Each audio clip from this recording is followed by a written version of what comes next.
Hola a todos. Yo hablo un poquito de español. Je parle un peu de français aussi. Je peux dire ni hao ma. Però io parlo italiano molto bene perché sono andata in Italia per un anno con SYA, con Peter e Happy Esti e Santo San Martino, che sono qui oggi. E grazie a SYA parlo italiano così bene. And special thanks, because this is why we're here, special thanks to Natty Bulgari and Margaret Conklin, the co-chairs of the 50th anniversary celebration, and all the members of the honorary committee. We all build on the accomplishments of those who went before us. And when I think back on how imaginative and adventuresome and optimistic were the people like Clark Vaughan. You all know that what's at the heart of any good school, all good schools, right, is faculty and academic leadership. Mr. Harris said, "Who would like to go to Spain next year?" And my hand was up before he could finish his sentence because I'd never been outside the United States. I'd never even been outside the East Coast. And it sounded exciting. I grew up wanting to learn languages. It was because my brother had bought these Spanish records.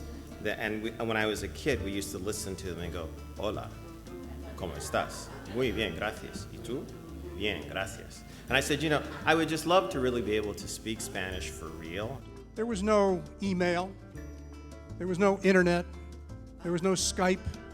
There were no cell phones. You couldn't even call home from a landline. When you first get to your country, a new world is swirling around you. The firm footing on which you had been so reliant in the past just is not there. However, once you find a new foothold, the swirling slows down and the new world really starts to make sense. And it's new, but it's also a rich world, and it's open to you for the first time ever. We still don't have the sort of translation facilities that we should have for all the languages. And many times, it's often very, very difficult to take care of Spanish-speaking patients, as incredible as it may sound, in a major hospital like Mass General.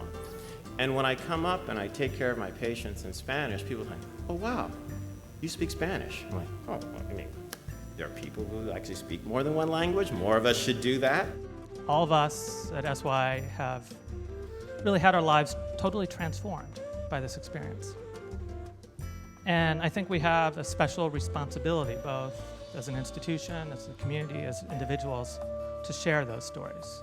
I wouldn't be doing today what I'm doing and what I've been doing now for decades, I think, if it hadn't been for the year in SYA.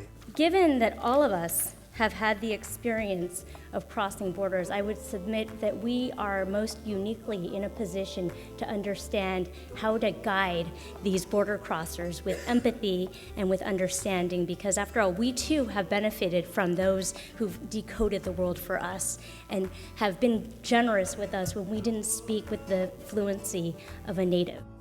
In America, we value our own communities, but we aren't often pushed to become members of different, completely foreign ones. We learn to think critically in our own disciplines in a truly extraordinary way, but we don't grapple with cultural differences as frequently and the ambiguities that surround that. However, this type of learning, these types of lessons are absolutely vital to the world we live in today. SYA is committed to preserving the heart of the program, but also being nimble and visionary enough to adapt to the evolving needs of our students, our partner schools, and the world at large. One of the things I think we learn at SYA is that there is no one way of being in the world. And if there's no one way of being in the world, then that means that the possibilities are endless. And if the possibilities are endless, that means that some of the possibilities haven't even been discovered yet.